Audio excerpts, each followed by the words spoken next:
Как принимать масло какао от кашля? Какао-масло – это продукт, оказывающий лечебное воздействие на весь организм. Оно представляет собой жир, полученный из зерен плода шоколадного дерева. При низкой температуре он сохраняет твердую структуру, а нагреваясь, превращается в маслянистую бесцветную жидкость. Он содержит антиоксиданты, стимулирующие иммунную систему. Какао-масло обладает приятным вкусом и запахом. Его используют как противокашлевое и обволакивающее средство, поэтому с успехом применяют для лечения кашля. Народная медицина знает огромное количество рецептов борьбы с кашлем, в основе которых лежит именно масло какао. Масло какао становится отменным барьером для вирусов и бактерий. Это средство защиты одинаково подойдет и детям, и взрослым.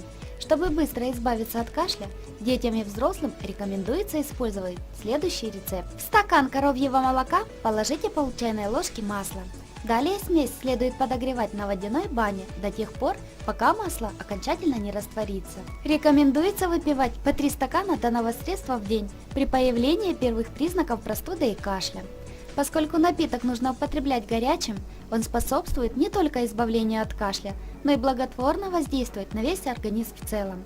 Смесь будет обладать еще большими лечебными свойствами, если при каждом приеме добавлять в нее чайную ложечку меда. Если вам понравилось данное видео, то поставьте, пожалуйста, лайк и подпишитесь на канал. Я думаю, мы вам еще пригодимся.